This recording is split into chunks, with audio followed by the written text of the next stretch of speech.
নমস্কার, welcome to বাঙালির স্বর। দর্শকবৃন্দ, আমরা কোন রাজ্যে বাস করছি, কোন দেশে বাস করছি? এটা কি ভারতের অংশ নয়, নাকি এটা পশ্চিম বাংলাদেশ হয়ে গিয়েছে, নাকি এটা পাকিস্তান কিংবা আফগানিস্তান?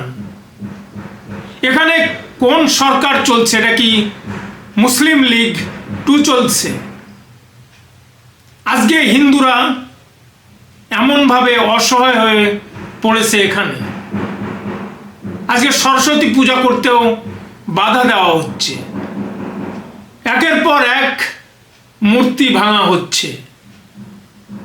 আগে হিন্দু দেবদেবীর মূর্তি ভাঙা হতো বাংলাদেশে, মানুষ এটা সবাই জানে। সেই ট্র্যাডিশন এখন পশ্চিম বাংলাতে একের পর এক হচ্ছে। আমরা এ নিয়ে ভিডিও করতে করতে টায়ার্ড হয়ে পড়েছি। তারপরেও পশ্চিমবাংলার হিন্দু মানুষদের দেখাতে পিছপা হচ্ছি না। আমরা দেখিয়ে যাব, আর আপনাদের কাছে কেন দেখাচ্ছি সেটা আপনাদেরকে সজাগ করার জন্য। আপনারা ভাবুন এরপরে কি হতে চলেছে পশ্চিমবাংলাতে।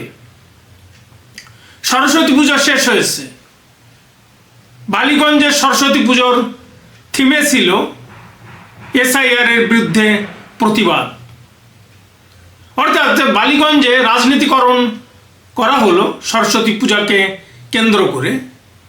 মমতা ব্যানার্জির যারা উৎসাহে অনুপ্রাণিত, তার চিন্তাধারাতে যারা, তার ফলোয়ার যারা, তার চিন্তাধারাকে যারা বাস্তবায়ন করতে চান, তারা সরস্বতী পুজোকে এবার রাজনীতির মাঠে নামিয়ে দিল। সেই নোংরা রাজনীতি করতে পিছপা হলো না তারা।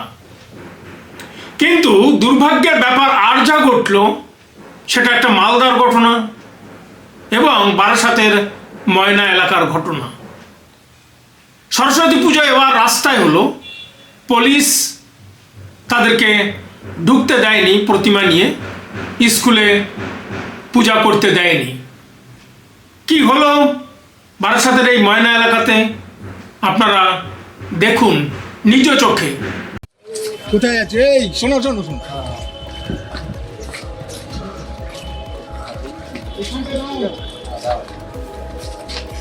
তোমাদের তো বলা হলো, ওখানে বলা হলো তো, কত হলো তো ওখানে? ওখানে বলা হলো তখন পরিষ্কার করতে হলো।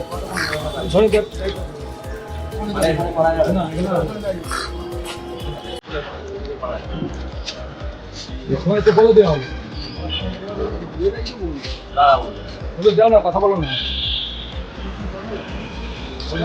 যারা আছে এর মধ্যে প্র্যাকটিস আছে, এখানে হবে না পুজো। না হবে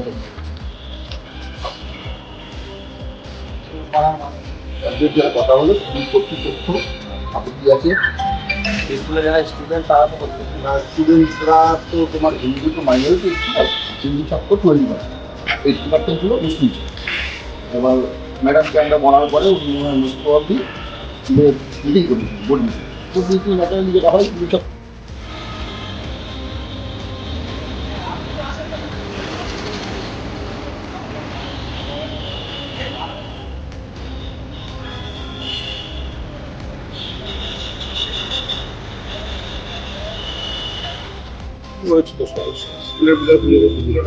শুনুন, আমরা হিন্দুত্ববাদীদের পক্ষ থেকে যেসব স্কুলগুলোতে সরস্বতী পুজো হয় না, অথচ প্রচুর হিন্দু ছাত্র পড়াশোনা করে, তেমনই একটা স্কুল হলো বারাসাতের ময়নাগতি প্রাথমিক বিদ্যালয়। আমরা কিছুদিন আগে আমরা এসে স্কুল কর্তৃপক্ষকে আবেদন করেছিলাম, যেখানকার হিন্দু ছাত্র প্রচুর পড়ে, তারা সরস্বতী পুজোটা হিন্দু ছাত্রদের কাছে আবেগের বিষয়, সনাতনীদের কাছে আবেগের বিষয়, স্কুলে তারা অঞ্জলি দিতে চায়। কিন্তু স্কুল কর্তৃপক্ষ সেদিনকে পুলিশ ডাকে, জিয়াদের ডাকে, ডেকে আমাদের কথায় রাজি হয়নি। পরবর্তীকালে হিন্দু ছাত্রছাত্রীদের আবেগকে উপেক্ষা করে স্কুল কর্তৃপক্ষ বলে স্কুলে পুজো করা যাবে না। কিন্তু আজকে প্রচুর গার্জিয়ান হিন্দু ছাত্রীরা উপস্থিত হয়েছেন, তারা স্কুলে পুজো করতে গেছেন, এবং পুলিশ প্রশাসন এসে আজকে স্কুল থেকে সরস্বতী ঠাকুরকে বের করে দিয়ে সরস্বতী ঠাকুরকে এই ফুটপাতে দাঁড়িয়ে আজকে পশ্চিমবঙ্গে সনাতনীদের এই পরিস্থিতি গেছে। আজকে আমরা বাংলাদেশের কথা বলি, পশ্চিমবঙ্গের সাথে বাংলাদেশের এই মুহূর্তে কোনো পার্থক্য নেই। এই জেহাদি মমতা বেগমের রাজত্বে আজকে পশ্চিমবঙ্গের সরস্বতী ঠাকুর আজকে ফুটপাতে দাঁড়িয়ে পুজো করতে হচ্ছে। আজকে সরস্বতী পুজো স্কুলের ছাত্র স্কুলে গিয়ে সরস্বতী পুজোর অঞ্জলি দেবে, সেইটুকুনি অধিকারের রাজ্যের সনাতনীদের নেই। আজকে স্কুলের ছাত্রছাত্রীদেরকে স্কুলের সরস্বতী ঠাকুরকে স্কুল থেকে বের করে দিলে পুলিশ প্রশাসন জিয়াদের উপস্থিতিতে আজকে ফুটপাতে দাঁড়িয়ে পুজো করতে হচ্ছে। তবে এই দিনও পশ্চিমবঙ্গে চলবে না। আগামী দিনের ক্ষেত্রে দাঁড়িয়ে এই সরস্বতী পুজো স্কুলের ভেতরে যাবে, সেদিনও পশ্চিমবঙ্গে দোষিত নেই। আমরা একটু বাড়িয়ে বলছি না, যেটা হয়েছে সেটা আপনারা দেখলেন। অর্থাৎ পুলিশই বাধা দিচ্ছে সরস্বতী পুজো করতে স্কুলে, যে স্কুলে 50% হিন্দু 50% মুসলিম। অর্থাৎ 50% মুসলিম থাকলে সেই এলাকাতে হিন্দুদের কোনো পূজা ফেস্টিভ্যাল কিংবা রিলিজিয়াস ফ্রিডম থাকবে না। অথচ এই পশ্চিম বাংলাতে এখনো অনেক অঞ্চলে 80% হিন্দু রয়েছে, তারা কখনো বন্ধ করছে না কোনো মসজিদ কিংবা আজানের শব্দ। অথচ 50% মুসলিম স্টুডেন্ট যেখানে, সেখানে পূজা করতে বাধা দেওয়া হচ্ছে। শুধু কি তাই, এই সপ্তাহে মালদার হরিশ্চন্দ্রপুরের পুরাতন রাঙ্গাইপুরে শ্রীবাসন মন্দিরের 5টি মূর্তিকে ভেঙে গুড়িয়ে চুরি করে নিয়ে মাঠে ফেলে দেওয়া হয়। কারা করেছে পুলিশ এখনো ধরতে পারেনি, ধরতে পারবেও না, কারণ এটা খুব প্রিপ্ল্যান্ড হয়েতে করা হয়েছে রাতের অন্ধকারে এসে। এরাই কুচবিহার থেকে শুরু করে দক্ষিণ 24 পরগনা পর্যন্ত একের পর এক মূর্তি ভেঙেছে। এবং কাকদ্বীপে আপনারা মনে করতে পারেন যে দুর্গা প্রতিমাকে টেনে হিঁচড়ে পুলিশ ভ্যানে তোলা হয়, কারণ উপরের অংশ জঙ্গিরা কেটে নেয়, পরে একজন হিন্দুকে ধরে কাভার করা হয়, ধোঁয়াশা তৈরি করা হয় যে একজন বিজেপির কর্মী এটা করেছে। সবটাই পুলিশের হাতে, মমতা ব্যানার্জির সরকারের হাতে। আজকে এরা মমতা ব্যানার্জির সৌজন্যে জেহাদিরা ঘুরে বেড়াচ্ছে শুধুমাত্র হিন্দুদের উপর অত্যাচার, হিন্দুদের পূজা ফেস্টিভ্যাল বন্ধ করার জন্য, মূর্তিকে অপমান করার জন্য। আগামী দিন কোন পরিস্থিতিতে যাবে আপনারা মালদায় হরিশ্চন্দ্রপুরের ঘটনাটা আপনারা শুনুন। মুসলিম লীগ 2 সরকার পরিচালিত পশ্চিম বাংলাদেশে ফের ভাঙচুর হলো মূর্তি। রাতের অন্ধকারে মন্দির থেকে টেনে বার করে নিয়ে এক এক করে ভাঙচুর করা হয়েছে 5টি মূর্তি। ঘটনা মালদা জেলার হরিশ্চন্দ্রপুরে অবস্থিত মূর্তি। স্থানীয়দের অভিযোগ, বুধবার গভীর রাতে কেউ মন্দির থেকে মূর্তিগুলিকে বার করে ভাঙচুর করেছে। টুকরো টুকরো করে ভাঙা হয়েছে মূর্তিগুলো, যাতে স্পষ্ট কোনো বিদ্বেষ থেকেই এই কাজ করে থাকবে হামলাকারীরা। গতকাল রাত্রে প্রায় হয়তো 12টা থেকে হয়তো 2টা হতে পারে, কিংবা 12টা থেকে 1টা হতে পারে। এই সময় আমাদের পুরাতন রাঙ্গাইপুর মন্দির, হরিবাসন মন্দির, সেই মন্দিরে আমাদের প্রতিমা 5টা, একটা রাজা, একটা কৃষ্ণ, 2টা গৌরনীতায়, একটা হচ্ছে মা বুড়ি, 5টা মূর্তি। সেই মূর্তি আমাদের মন্দির থেকে প্রায় 400 মিটার দূরে নিয়ে এসে মূর্তিটিকে ভেঙে ফেলেছে, ক্ষত করে ভেঙে ফেলেছে, এই বাগানে ফেলেছে, আবার সরিষার খেতে ফেলেছে। কতগুলো মূর্তি ছিল? 5টা মূর্তি ভেঙে চুরে ফেলেছে। এখন আমরা চাইছি যে আমাদের আইসি সাহেব আসামিকে ধরুক, তা আমার জানা নেই। আমি প্রায় রাত্রি 8টা সাড়ে 8টা নাগাদ বাড়ি চলে এসেছিলাম কালকে, এটা খবর নাই এখনো। পুলিশে পেয়েছি, আমরা এখন আসামিকে ধরার ব্যবস্থা নিচ্ছি। মোবাইল নেটওয়ার্কের মাধ্যমে ধরা পড়বে যে মন্দিরটার কাছে কতজন ছিল না ছিল। আমি পুলিশের কাছে এটা আবেদন করছি যে লোকেশন ট্র্যাক করে আসামিকে ধরা হোক। দর্শকবৃন্দ, আপনারা কি বুঝছেন? এটা খুব পরিকল্পিত উপায়। এর পিছনে রাজনীতি কিছুটা থাকতে পারে, কিন্তু সবটাই যে রাজনীতি তা নয়। পুরোটাই যে রাজনীতি সে কথা ভাবলে অত্যন্ত সরলীকরণ করা হবে। মমতা ব্যানার্জির যে চিন্তাধারা, সেখানে অনুপ্রাণিত হয়ে কিছু মানুষ এ ধরনের কাজ করে থাকতে পারে, কিন্তু সমস্যাটা হলো এ এক ধর্মীয় আধিপত্যবাদ। যে আধিপত্যবাদ গত 2000 বছর ধরে চলেছে আব্রাহামিক রিলিজিয়ান আসার পর থেকে। ইসলাম ধর্ম মতে কোরআন হাদিসে যা লেখা সেই ধারণার বশবর্তী হয়ে আজকে কাফির কিংবা হিন্দুদের বেঁচে থাকবার কোনো অধিকার নেই, এই ধারণায় তারা বশবর্তী হয়ে এই জিহাদি কার্যকলাপ করছে। তাদের উদ্দেশ্য একটাই, হিন্দুরা বাঁচবে না, হিন্দুদের পূজা ফেস্টিভ্যাল করতে দেওয়া হবে না, হিন্দুদের রীতিনীতি আচার কালচার মেনে চলতে দেওয়া হবে না। আজকে বাংলাদেশে এটাই হয়েছিল, এক সময় এটা চলেছে, আজও চলছে। বাংলাদেশে সেটা একটা অংশ, সাথে পুড়িয়ে মারার হুজুগ চলছে, হিন্দুদের ধরে ধরে খুন ধর্ষণ রাহাজানি চলছে। ঠিক বাংলাদেশে গত 3 বছর ধরে এভাবে একের পর এক হিন্দু পূজা মণ্ডপ কিংবা মন্দির ভাঙচুর কিংবা মূর্তিকে অপমান করা হয়েছে। এরপরে খুন করা হয়েছে শমশেরগঞ্জের হরগোবিন্দ দাস কিংবা চন্দন দাসকে, শুধু প্রতিমা গড়ার দায়। অর্থাৎ এই যে কালচার, সেটা চলে আসছে, চলতে থাকবে। কারণ মমতা ব্যানার্জি চলে গেলেও এখানে শেষ হবে না এই হিন্দুদের মন্দির ভাঙা কিংবা হিন্দুদেরকে খুন করা কিংবা হিন্দুদেরকে মূলোৎপাটন করা। আমরা অনেকেই ভাবছি যে এটা মমতা ব্যানার্জি ক্ষমতা থেকে সরে গেলে শেষ হয়ে যাবে, তা যাবে না। এরা পলিটিক্যাল ইসলামের অংশ হিসেবে এটা করে চলবে। এটা রাজনীতির সঙ্গে যথেষ্টভাবে জড়িত নয়। যেটা জড়িত সেটা হলো দারুল ইসলাম কায়েম করা।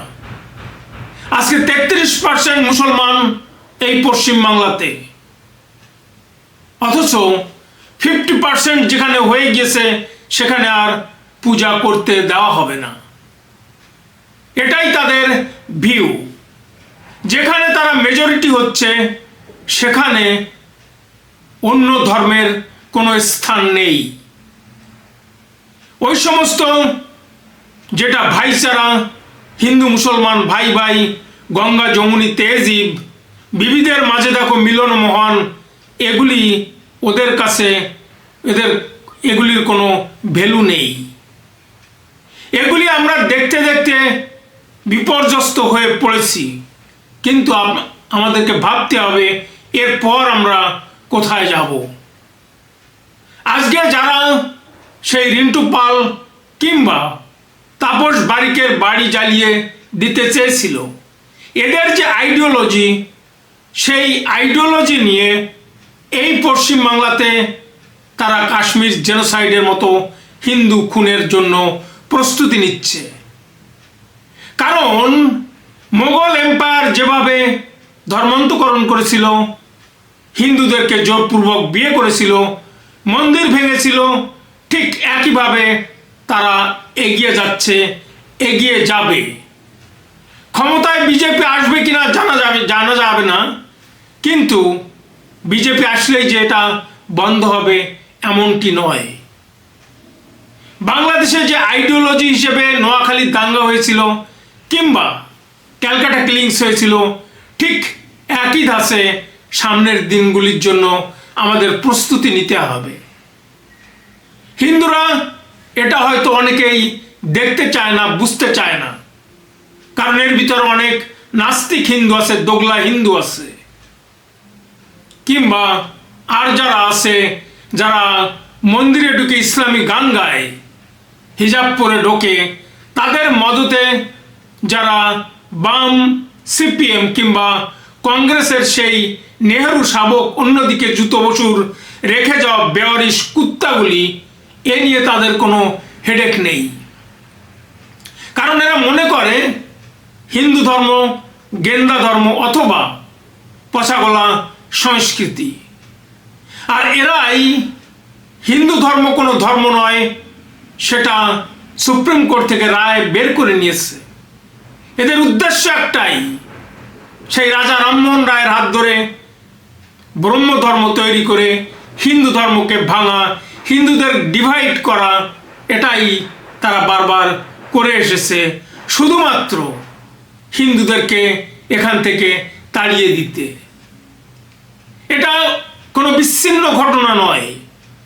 আজকে বারাসাতের ময়না এলাকাতে সরস্বতী পুজো হচ্ছে রাস্তায় ফেলে, পুলিশ স্কুলে সরস্বতী পুজো করতে দিচ্ছে না, ম্যানেজমেন্ট করতে দিচ্ছে না, কারণ তারা চাপে। শুধুমাত্র 50% মুসলিম, যেখানে সেখানে অন্য ধর্মের মানুষদের কোনো ধর্মীয় বাক স্বাধীনতা, ধর্মীয় রিলিজিয়াস ফ্রিডম বা লিবার্টি সেটা হরণ করে নেওয়া হচ্ছে। সংবিধান রিলিজিয়াস ফ্রিডমের অধিকার দেয়।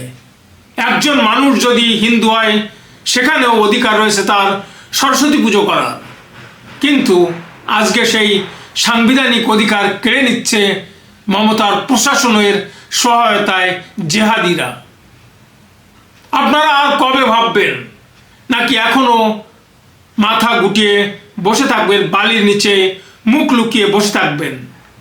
আপনাদের এখনই সিদ্ধান্ত নিতে হবে আপনারা কোথায় যাবেন কিংবা বাঁচতে পারবেন কিনা। আর যদি নিজের ধর্ম নিয়ে বেঁচে থাকতে চান, কারণ বেঁচে আপনাদের থাকতে হবে। এই জিহাদিদের ধর্ম, সন্ত্রাসীদের ধর্ম, কোরআন হাদিসে যা লেখা আছে এটা আর ম্যাক্সিমাম 100-150 বছর চলতে পারে, তারপর এই ধর্ম পৃথিবী থেকে উঠে যাবে। এই ধর্ম কোনো টেকসই ধর্ম নয়, এটার ধূলিসাৎ হয়ে যাওয়ার উপক্রম হয়েছে শুধুমাত্র এই জিহাদি আইডিওলজিতে। ফলে আপনাদের ধৈর্য ধরে ইউনাইট হয়ে এর মোকাবেলা করতে হবে। এরা ইসলামের কাপুরুষ, এরা অন্য ধর্মকে রেসপেক্ট করতে শেখেনি। শিয়াল শকুন হায়নার মতো এরা এগিয়ে আসছে, এদেরকে তাড়া দিলেই এরা ফিরে যাবে। এর প্রতিরোধ আপনারাই শুধু করতে পারেন একতাবদ্ধ হয়ে, শুধু আপনাদের বিশ্বাস ধর্মকে টিকিয়ে রাখার জন্য। দর্শকবৃন্দ, বারাসাতে যে ঘটনা ঘটল, বালিগঞ্জের যে ঘটনা, অথবা মালদার হরিশ্চন্দ্রপুরের যে মূর্তি ভাঙা হলো, সেটা নিয়ে আপনাদের মন্তব্যের ঘরে জানাবেন। ভিডিওটি ভালো লাগলে বাঙালিশ্বর চ্যানেলটি সাবস্ক্রাইব করে পাশে থাকা বেল আইকনটি প্রেস করুন, আর দেখতে থাকুন, শুনতে থাকুন বাঙালিশ্বর, আপনার স্বর। ধন্যবাদ।